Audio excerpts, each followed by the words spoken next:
Hey everyone, thank you so much for joining us. Super excited to have you. Welcome. We'll have probably a few other people trickling in as well, but we wanted to just get started. And so this webinar is really focused on how to scale a successful supply chain program. I want to start off with a few introductions. And so just by way of personal introduction, I'm Seth. I'm the founder and CEO of Altruistic. I'll share a bit more about what we do just in a moment. But by way of personal introduction, I've been in the sustainability space for about 20 years. I grew up in Pakistan, where I started a tree planting nonprofit. I then briefly became a political activist, an environmental activist. I started a waste management nonprofit after that. I worked for the government for about 3 years. And then to make up for my sins, I joined a consulting firm, McKinsey, and spent almost a decade with McKinsey across many regions in their sustainability practice, which I was one of the leaders of. I got bored of McKinsey halfway through, so I started another environmental nonprofit in the carbon market space, and I started a farming business. My farming business was a supplier of flowers into the fragrance industry, and my customers started asking me for environmental data. So they wanted to know the environmental footprint of the units of roses and the units of jasmine that I was selling them, and they wanted to collaborate with me on change so that I could remove the diesel gensets from the farm, the plastic from the mulching, and make the product more environmentally sustainable. This was my first introduction to supply chain engagement, which was as victim, as supplier, as person being asked for data. And I promptly jumped ship from McKinsey and moved on from the farming business and decided to focus on this full time to start Altruistic, which works on this problem. I'm going to tell you a bit more about Altruistic, but first I want to hand over to Ilya for a bit of an introduction from him as well. Ilya? Amazing. Thanks so much, Seth. I think my story is not quite as interesting as Seth's, but I've been in the sustainability space for a number of years as well. For the last 2.5 of them, I've been at Altruistic, helping some of the world's largest consumer goods companies navigate the sustainability transition, work through some very heavy data exercises and get very accurate emissions and other types of environmental impact. And before Altruistic, I was actually also at McKinsey for several years as a sustainability consultant, dealing with some of these challenges in a much more manual way, working a lot in Excel, as I'm sure many of you on this call are as well, and with other kind of legacy technologies. And prior to that, I was in the data space. So currently enjoying combining the data side of life and the sustainability side of life at Altruistic, and focusing especially on supporting companies on supply chain engagement. So while Ilya may not have a super exciting backstory, what he lacks in scar tissue, he makes up for in wit and wisdom. On to a little bit about Altruistic. Our team tells me that I never actually talk about Altruistic. I always just wax lyrical on sustainability and all the challenges to do with sustainability. So I have promised them to sneak in a bit of an overview. I'm going to try and keep this to 60 seconds of what we do at Altruistic. I'll overshoot. We basically are a sustainability data management platform, and we help customers with 3 sets of use cases, which are listed as 4 to just confuse you very slightly, but I will merge 2 of those into one. The first set of use cases is around corporate environmental data management. So think scope 1, 2, and 3, emissions measurement, inventory, think target setting, scenario modeling, initiative management, all of that. So that's 2 of those little visuals up there. The next set of use cases we support with is product environmental footprints. Our customers are typically a lot of consumer brands, food companies, apparel, personal care, etc., and they want to eco-design the product or re-engineer the product to make it more sustainable. They want to understand what the environmental footprint is of each individual stock keeping unit across the thousands of SKUs that they have. They want to be able to swap out materials and redesign that, and for that they need to also have better data, which combines the manufacturing, consumption data, the bill of materials data, the supply chain data. The third set of use cases that we support with is supply chain engagement, which is the star of our show today. Our customers have anywhere from 1,000 to 30,000 and sometimes more suppliers, globally distributed. And they typically want to provide a safe and secure environment to share and exchange data and information with their supply chain, and also progressively move towards collaboration with the supply chain. We actually decided to kind of pull that topic out and focus really this webinar entirely on supply chain engagement. There are 2 reasons for that. One is the super obvious reason, and the other is the slightly less obvious reason. The super obvious reason, as everyone joining this webinar is probably aware, is that the majority of the relevant data for your decarbonization plans, your environmental change plans, is going to be supply chain data. It is going to be the majority, however you cut it, pretty much, except for a few specific industries. And so going into this in more depth and understanding the do's and don'ts of that space makes sense. The slightly less obvious reason is that we notice that there are some companies that are doing this really well, and there's a consistent pattern for the companies that are doing this really well. They tend to follow the same playbook. They don't always identify it as such, but they do tend to follow the same patterns, the same approaches, the same frameworks.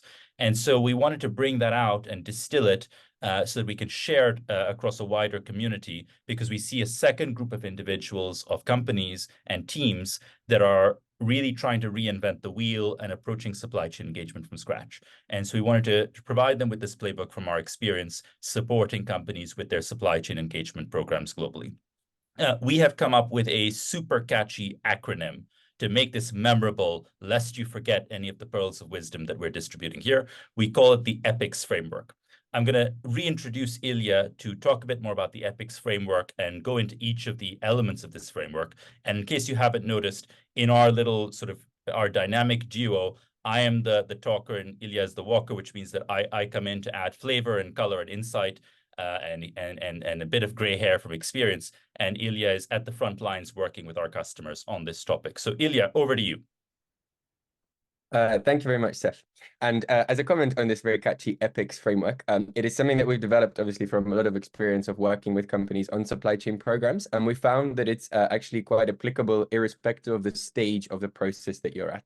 So some of you on this call might just be starting to think about supply chain engagement. I'm sure everyone on this call has had it come across their desk one or more times over the last few months. And I'm sure also some of you are already many years into supply chain engagement programs. But what we find is it's a very iterative approach where you repeatedly cycle through this EPICS framework, as you'll see as we dive into it in detail in a second. And it's something that has been applied very successfully by companies who lead the industry in terms of supply chain engagement practices.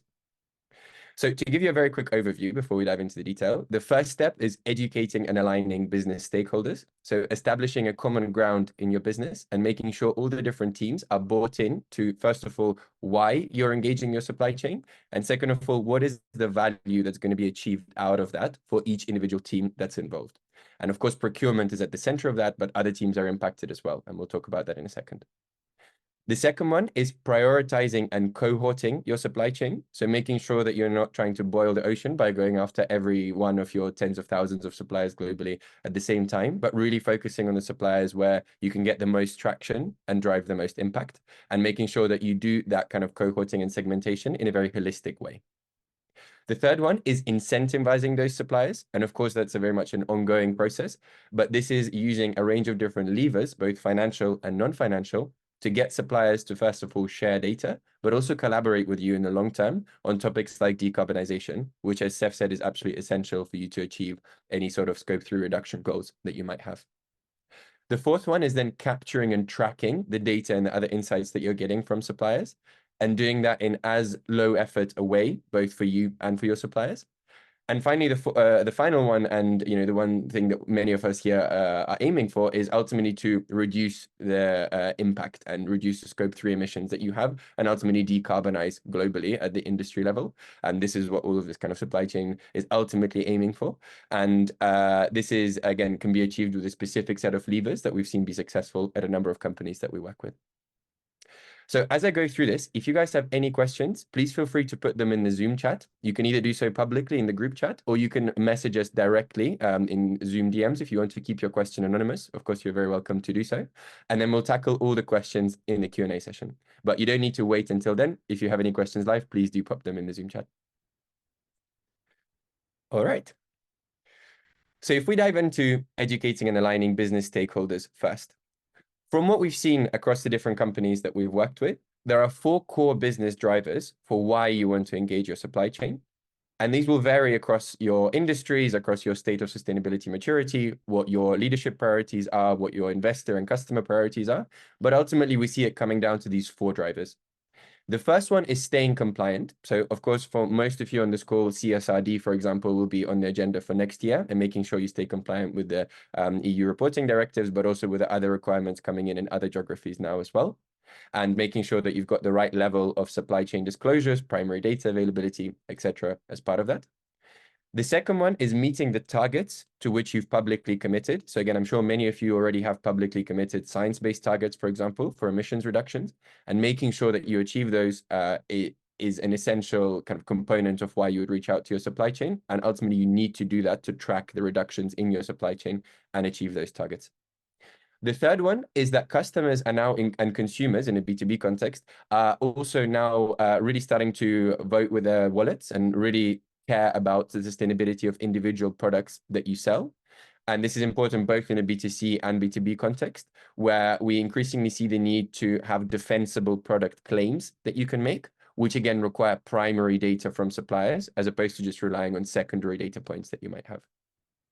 And finally, there is the point of building strategic advantage and resilience in your supply chain. As unfortunately, again, all of us will be aware, there are very significant climate risks affecting all global supply chains today. And identifying and addressing those as early as possible, and again, on an ongoing basis, is an essential part and component of a successful supply chain engagement program. And will also build in strategic advantages for your product moving forward. So if we dive in then on a specific team and how do you actually disseminate these 4 areas of priority? The most important team in a supply chain engagement program is most often the procurement team. So we're going to focus on that one. But as I mentioned, it's important to get buy-in and executive sponsorship across different teams like operations, finance, often IT as well. But looking at procurement, what we've seen as some of the biggest challenges that companies face is that, first of all, for many people in the procurement team, this is a new topic. Some of them might be passionate or keen on sustainability already, but some of them have simply not come across many of the sustainability concepts and jargon that we often use in the industry, and also may not even be clear on your own company's sustainability priorities. So the 2 core primary components that we've seen to address that is, first of all, education programs. So if possible, if there is time, you want to make sure that you're running training sessions and in dedicated programs, maybe webinars like this, or other types of in-person trainings within your companies. And you can also do outside-in trainings, like, for example, we've got here the Cambridge Business Sustainability Management course. And this can obviously help people get a deeper understanding of the topic. But we're also very aware that in many cases, this might not be possible because of resource and time constraints, and everyone's, of course, very busy. You don't necessarily have time for that kind of in-depth education. So the absolute non-negotiable that you want to set up is point of need, on-demand tools for procurement professionals to get the right information that they need. So that could be an internal help center, for example, that you spin up very quickly, which has exactly the information that procurement teams need on, for example, what is your overall net zero strategy or sustainability strategy that you're going towards? What are your goals that you've committed to? And then ideally breaking down for different categories of suppliers or different areas of your supply chain, and we'll dive into cohorting that in a second. Again, what are the targets and the goals that you have for each of those? And what is the value that can be delivered from engaging with these suppliers? So for instance, if you've got a category of packaging suppliers, you may have a packaging specific goal to reduce a certain part of non-recyclable plastic or to reduce your emissions associated with packaging. And it's very important that your packaging procurement professionals can very easily find that information and communicate it to their suppliers as well. And the more of that you can pre-build and make available on demand off the shelf, the easier it will be to engage your procurement team. And then on top of that, you build in incentives associated with making sure that that process actually builds momentum. So first of all, you've got, of course, executive sponsorship. Ideally, you want C-level sponsorship to push the program forward, but also you want to make sure that you're building in financial incentives. So for example, for one of the financial institutions that we work with, a private equity firm, they actually incentivize their leadership teams based on the ESG and general sustainability performance of the portfolio companies that you look after. And we're now starting to see that same approach being taken by procurement teams, where procurement managers have certain incentives and bonuses tied to the sustainability performance of the suppliers that they look after. And what that then also translates into is career incentives. How can you ensure that the right level of sustainability upskilling is then reflected in career progression, both within the procurement function, but also for people potentially looking to move to the sustainability team. And often we've got heads of scope 3, for example, who come from a procurement background and then actually go into sustainability teams as well. So there's a number of tools to consider there specific to your company. So let's say now we've established this kind of common ground. We've got great buy-in across the organization. And we also, let's assume, have completed our emissions inventory and some analysis, and we've now got data on at least where our emissions are coming from. So at this stage, you want to start thinking about prioritizing and cohorting your suppliers. And for this, we typically encourage companies to look at two different things. First of all, quantitative categories, and second of all, qualitative categories or more holistic business insights. On the quantitative side, it's of course important to remember that you are able to estimate your emissions based on secondary data points before you even do any supply chain engagement. So there are many secondary emissions factor databases, which some of you may be familiar with, like EcoInvent, World Food LCA database, etc. And also companies like Altruistic ourselves, we build our own emissions factors and own databases that we can also use to apply as accurate as possible secondary emissions factors. And that gives you at least an outside-in perspective of what are my most material suppliers by emissions. And that can then help obviously inform which suppliers you want to reach out to get primary data from. The second point is supplier category. So identifying an specific industry, let's say kind of packaging or livestock or another type of particular, let's say food ingredient or maybe an ingredient like cotton. And then looking also at spend. So starting to think about how strategically important is this for me in terms of how much I spend with that supplier. But also, if you can enrich this data with supplier revenue and start thinking already a little bit about what is the purchasing power that I have with that supplier, and therefore how much sway am I likely to have in terms of getting them to commit to certain decarbonization initiatives, or for example, set their own science-based targets. And that can help you. Often, sustainability teams are stretched and procurement teams are stretched. You don't have infinite capacity. You can use this as a tool to prioritize your action and focus on the suppliers where real impact can be made. But to make sure you're really focusing in correctly, you then want to use those qualitative categories as well, where strategic importance might be the identification of which suppliers are you building long-term relationship with. So you might be having some suppliers now who are not super material. They're not coming up on your list of top 200 or whatever. It might be suppliers by emissions materiality, but you know that actually you already have a longer term offtake agreement with them, or they're a supplier that is building something that's quite unique to your business, and you know that you will be working with them long term. And actually you want to make this kind of forward-looking investment to already build that relationship and start collecting their data. You also want to look at the supplier's sustainability maturity. So understand, are they in a position to actually share data with me? Can some of them share product level footprints, for example, or corporate footprints? We can dive into the difference between these in a second. And you want to make a decision. Do I want to engage with those ones who are already more mature and therefore get some quick wins? But do I also want to engage some of the laggards now so that they can start building that capability so that next year or whatever is the next milestone that I have, they can then share that data with me? And finally, there's this point of willingness, which might seem like a slightly generalized one, but this relates again to the holistic analysis of that supplier's relationship with your company. So they might be in the middle of a contract negotiation. You might have a particularly great relationship or otherwise with them. And it's important to consider these holistic factors when deciding which suppliers to engage. And it's very important that the procurement team is involved in this decision, as opposed to having this kind of cascaded down onto them, because the buy-in will then be significantly less. One category that you'll see is conspicuously absent from this, and this is on purpose, is geography. It's a common way for people to start thinking, oh, I'm going to look at my suppliers, let's say packaging suppliers, but specifically in the US or specifically in North America, or I might look at my dairy suppliers in EMEA or whatever that categorization might be. We actually encourage companies to not look at geography at this stage of the categorization process. And this is because we've seen many examples where, for example, one of the largest FMCG companies that we work with has a lot of its packaging supply chain based in emerging markets. And many of these companies are very significant players and rank very highly on the absolute rating of supplier emissions for this company, and actually have a surprisingly high level of sustainability maturity and large sustainability teams as compared to much smaller companies that are based in markets like North America. And it's very important not to miss out these suppliers, because this is a great opportunity to collect data from a mature supplier, but also actually engage them on decarbonization, where they're really starting from a place of already having thought about this and taken action. And there are now digital tools that allow you to very seamlessly communicate and exchange data with that supplier, so you're not constrained by geography to start that engagement today. And so to that end, some example cohorts that we've just put up there are, for instance, top 30 sustainability mature dairy suppliers that you might have, or the top 10 largest plastic packaging suppliers, again, based on the secondary EFs that you've identified. And of course, there might be then specific amendments that are made to that by the procurement team based on some of those holistic factors that we mentioned. Again, just as a reminder, guys, if you have any questions, please pop them in the Zoom chat. I can already see I've had a few DMs, but if you've got any others, please do add.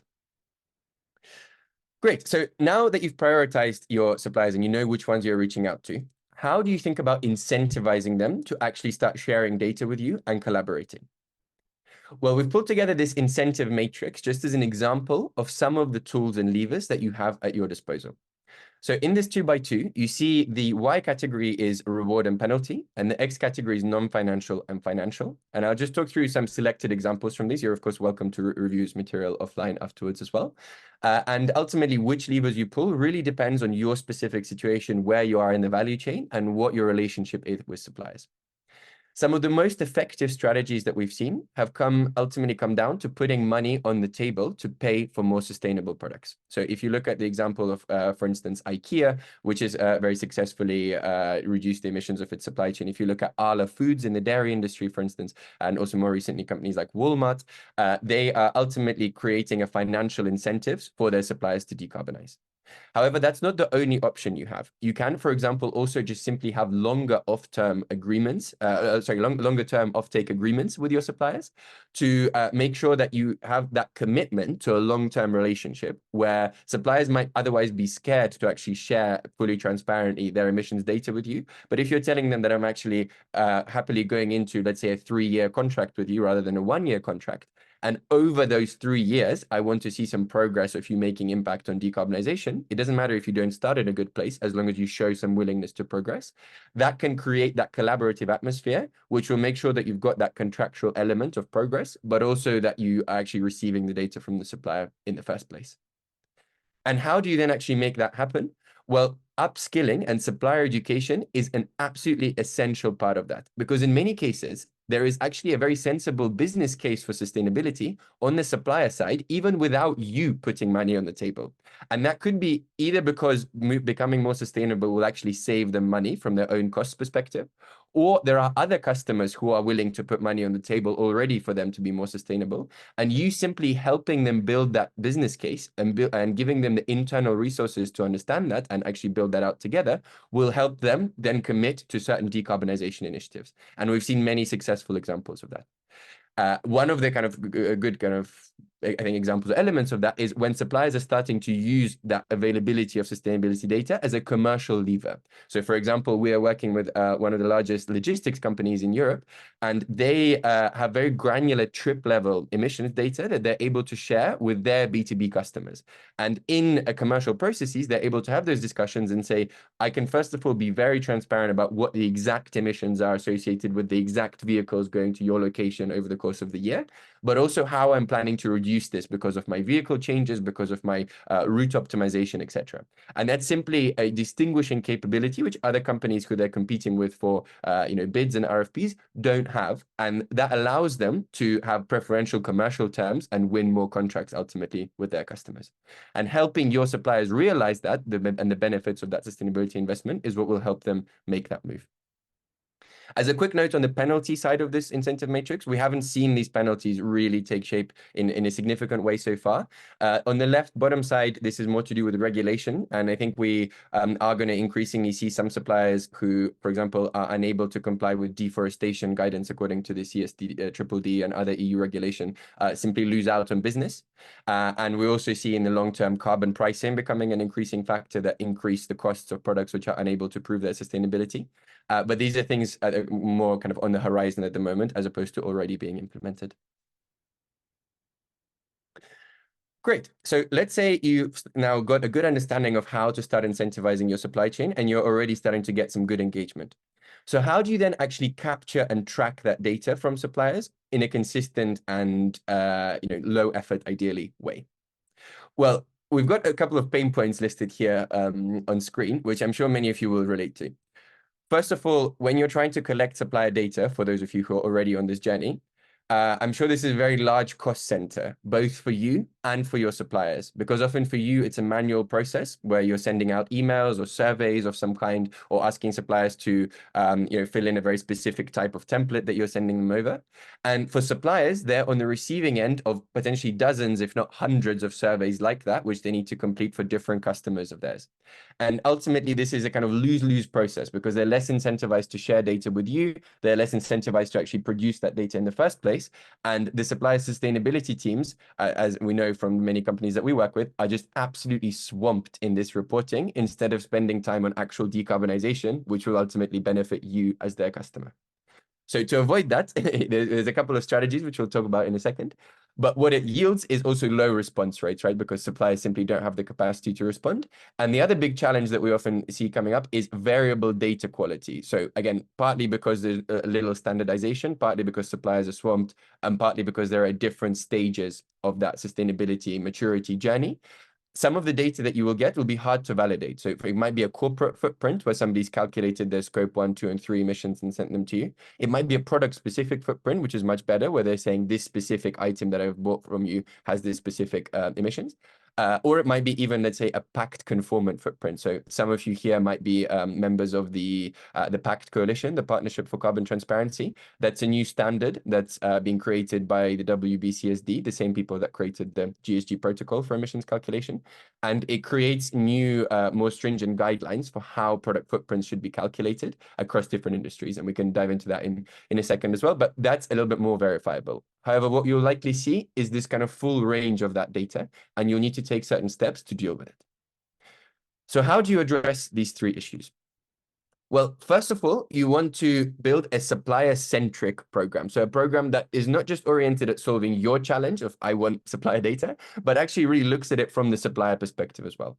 And the first part of that is lowering the barriers to entry. So you don't want suppliers filling out manual PDFs, Excel, Word documents, Excel, whatever it is. You want to give them ideally digital and interoperable tools that can easily integrate with their systems and make it easy for them to share data. So obviously, selfishly, Altruistic is one such tool, but we're under no illusion that we're the only such tool. There are, of course, many other tools out there, sometimes specific to different industries, which allow this kind of interoperability. So allowing your suppliers to automatically exchange data. And this pact initiative that I mentioned is great because actually it creates a public API standard, which is not owned by anyone. It's run by this kind of non-profit entity, which any company can then be conformant with. So for example, Altruistic is conformant with that pact standard and can therefore both receive and send data via this standard and via the pact API between different companies in the value chain. And as long as you've got any kind of technology that can do that, that's what allows you to then exchange data in a very seamless way, but also in a comparable way between different companies. And if you think of an example of, let's say, a bottle of milk being sold to someone, you might have the milk, let's say, I don't know, semi-skim milk, 2%, being manufactured on a particular farm. And then you might have the glass bottle that milk goes into, and you might have the lid for that glass bottle. And these three different items, they can all have a pact conformant footprint that's associated with them and created by the company that's responsible for manufacturing that part of the product.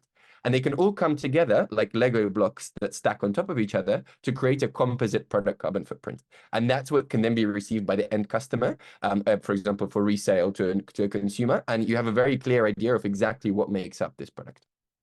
However, in reality, this is the kind of gold standard that you want to aim for. In the short term, you might be forced to work with worse data than that. So for example, unaudited product carbon footprints, which you need to have some tools in place to audit, or even corporate emissions data. So not product carbon footprints, but corporate footprints, where you need to do very high level estimations. And ultimately, for everyone, this is going to be a journey of taking your supply chain suppliers on that gradual progression and getting them to put the right tools in place, the right processes in place to ultimately move to that product footprint level data exchange. And the best way to start doing that is by establishing a cadence straight away for continuous data sharing and reduction tracking with those suppliers that you prioritize. So whether that's annual at the beginning, or maybe eventually moves to biannual or even quarterly at some stages, from what we see from some of the more advanced companies that we work with, having that cadence in place creates already the internal momentum for suppliers to start building their maturity. And alongside that, you want to have really supplier-focused communication. So you want to, especially at the beginning, limit the sustainability jargon, make it as easy as possible for them to understand both what it is you want from them, but also, again, as we said before, the value, both in the financial and non-financial side, of what investing in sustainability will bring to them. And ultimately, you want to embed this into your commercial BAU. So making sure that your contracts reflect the kind of relationships you have with suppliers, and have eventually things like impact-weighted pricing and negotiation on the table as well. And this brings me back to that point about repeatability of this framework, because this is a process that you'll be going through over and over again as you gradually expand through your supply chain, because you're not going to be tackling all, 30, 50, 100,000 of your suppliers straight away. You're going to be maybe starting with a few hundred and gradually scaling up to thousands as you move down that materiality curve. And so on that point, ultimately, what does this come down to? It's scope 3 decarbonisation. So how do we actually get these suppliers to take action on the basis of all that data that we've collected? So just a bit of a recap of what we've discussed so far, and then a specific example.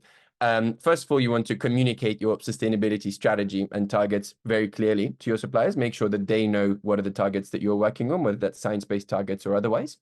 And you want to really be as engaging there as possible. Make it as easy for suppliers to learn as possible. And again, very successful examples of this that we've seen involve running a lot of workshops and webinars and really hand-holding your suppliers through that process.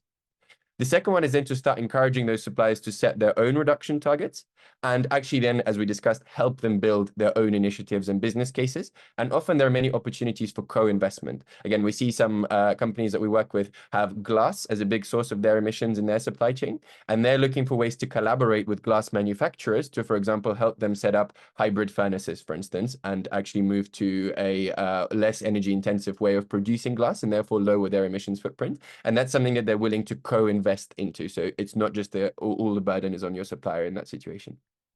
And that brings us nicely to that fourth point of actually putting money on the table. So again, whether that's, as I mentioned, hybrid furnaces, or getting your suppliers to move to renewable energy, to regenerative agriculture, to invest in EV fleets, there are many opportunities for you to take action.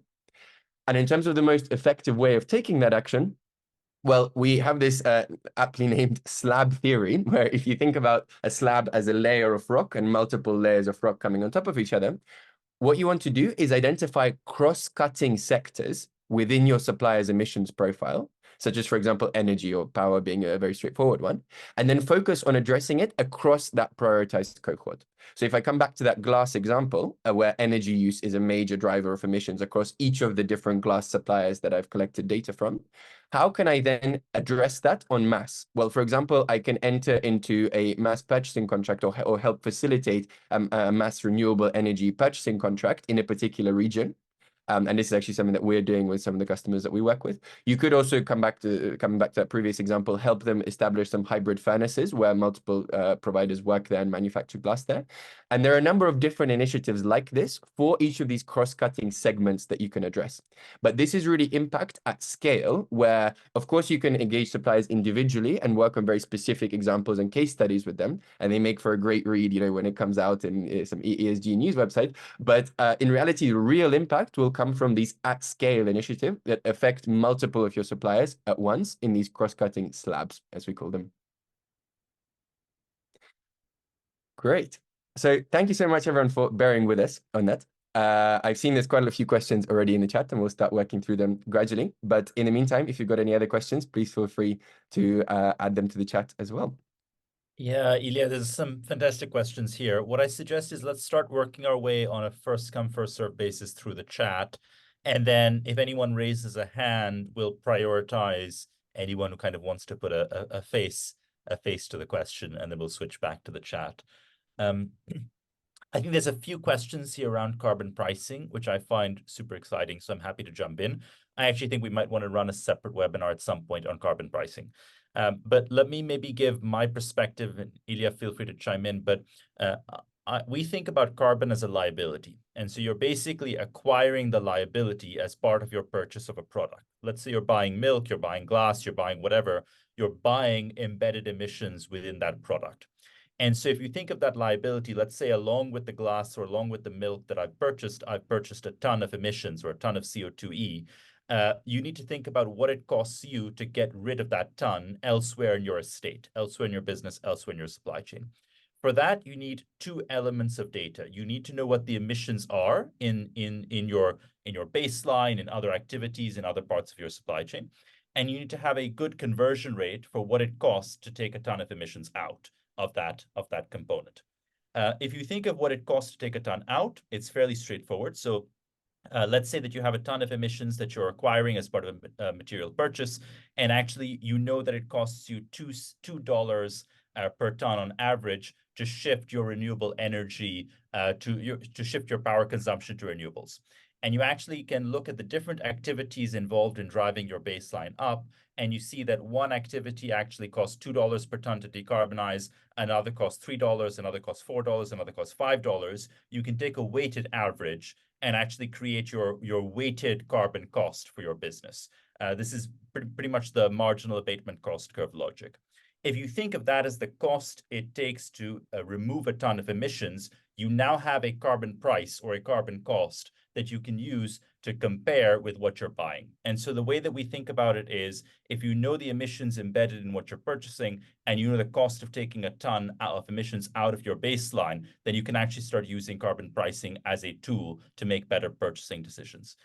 There's another component part to this, or another half, which is if there's a supplier that actually wants to engage its customers in collaboration to reduce its emissions footprint, then that supplier can also use a carbon pricing structure to collaborate. And so if you think of insetting as a terminology or framework, that supplier can also indicate to its customers, this is the cost for me to remove a ton of carbon. And so actually, if you want to collaborate with me on this, this is what it would cost me to take emissions out of the system. That's a little how at least I've been approaching this topic. Ilya, I don't know if you'd add anything to that. No, I think that's a great summary, Seth. And yeah, conscious of time as well. I think there's quite a few other questions. So let's move on to the next one. Great. I think the next question we have is elaborating a little bit on the best practices for moving from secondary to primary data, particularly when you've already got an SBTi target in place, for example, and whether that move from secondary to primary data actually counts as a reduction in itself, and how to handle this. That's a great question, and there's actually a little bit of ambiguity in SBTi guidance around this, but the main two things to keep in mind. First, that primary data is kind of more valuable from an SBTi perspective than secondary data, and so you want to always have as much percentage of, as high a percentage of primary data as possible when it comes to your supply chain. And the most defensible reductions are ones from one primary data point to another primary data point. So you can have situations where you're moving from secondary to primary and the number is actually going up, for example, initially. And depending on how vast scale that exercise is, it could even be a means for you restating your baseline and saying, I actually now have a much more accurate view than I had before when I was using a lot of estimates and secondary data points. So I'm going to restate the starting point from which my targets are measured, and then from that point, measure that primary decarbonization. But if you're not in a position to do that, if you don't hit that threshold, it's still more valuable to go for that primary data point, even if it's an increase on the secondary one, and then track it on an ongoing basis. Because ultimately, when we think about SBTi targets and targets in general, the nearest ones for most companies here would be 2030. The long-term ones are 2040 or 2050. So ultimately, we're talking about the long-term game, the long-term approach here. And the only way to track that reduction is through this primary data, because it's tracking what is the change for that specific supplier. You can't just rely on the secondary factors to gradually fall themselves, because that will never get you to the targets that you're aiming for. Happy to take the next one, Ilya, which is what would be the reasons to engage first with suppliers who are at the beginning of their sustainability journey versus those who are already mature? We've talked through a few different variables or frameworks, but if you think in terms of, if you think of your suppliers as what is the ease with which I can drive change? What is the scale at which this change can happen? And what is the financial cost of making a change? Then you'll actually find many different interesting combinations. So you might find that actually a lot of the more mature suppliers have actually taken out all of the low-hanging fruit. They've moved quite far along the journey, and all the stuff that is left for them to drive an impact on is super expensive from a cost of decarbonization perspective. You might find that a lot of the earlier ones in the journey have lots of low-hanging fruit, where actually if you can kind of bring them on the journey with you, there's some easy interventions, let's say in a shift to renewable power, a shift to electric mobility, a shift to recycled content in the packaging, some impact on waste reduction. There might be a lot of this low-hanging fruit that you can actually help drive with some of the some of those that are earlier in the journey. At the same time, the other thing just to bear in mind, very often the suppliers that are earlier in the journey are smaller companies and the larger ones are a little more mature, which means that the scale of the opportunity might still be larger with the bigger companies. So that's just another trade-off to bear in mind. Actually, Ilya, if I may, I think I can also maybe take the next one because I think it relates quite closely to this, which is how do we think about quantitative versus qualitative factors? And for example, how do we balance materiality and leverage or levels of influence? A good example of this is with your own, let's say this is, I think maybe in some ways specific to retailers. If you think of the retailer's own brand products, the retailers will have much more leverage with their suppliers potentially versus branded products. It's easier for a retailer to control a farming business supplying fresh produce than to drive change at a Unilever or a Procter & Gamble. I actually think that you'll probably find both types. And so what you want to look for is the characteristics of a supplier with which you can drive change. You might find that there is a smaller brand that actually depends on you as a retailer for a large share of your business. There are some brands that actually have bet quite a large amount of their business on one or two or three retailers and might be super happy to actually collaborate with you, get some visibility, get some promotional marketing leverage as well on what they're doing around sustainability.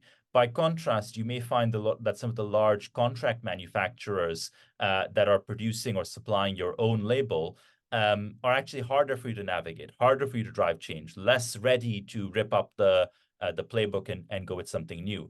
They may already be on razor-thin margins. The commercial discussion might be very difficult.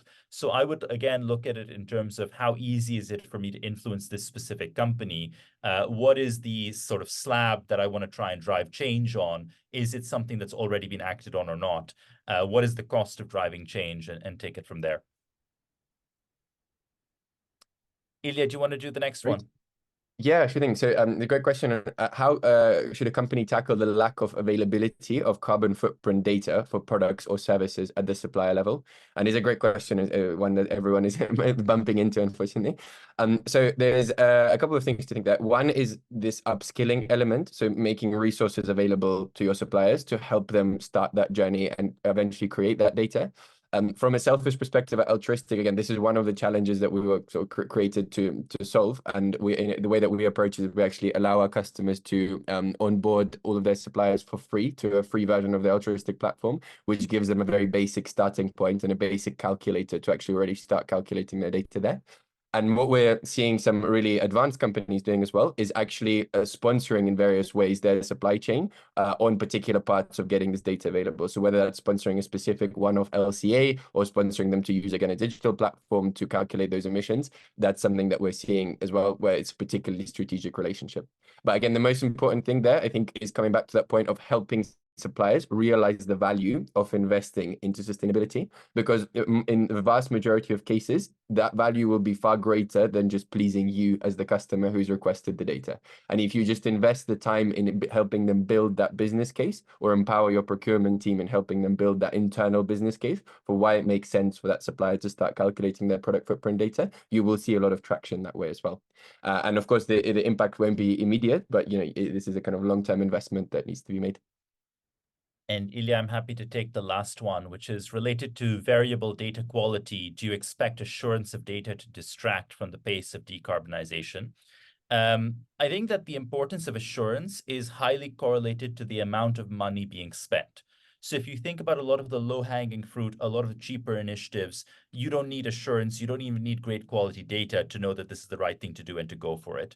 Assurance starts to become important when you start to actually put money on the table, either because you're, let's say, compensating a supplier for undertaking some projects or some initiatives that drove down their emissions, or you're starting to make trade-offs between two initiatives that both cost you money as a business. So for example, do you actually invest in driving change in your packaging supplier or your fleet supplier, for instance? Or do you actually kind of, even in your own data, do you want to actually get a higher level of assurance on different categories of emissions calculation that you've had commissioned because you need to invest a sizable chunk of your sustainability budget behind one or other of those initiatives affecting those categories? And so if you think about assurance as something that can provide you with that additional layer of certainty so you can spend money at scale, that's where we see assurance being necessary.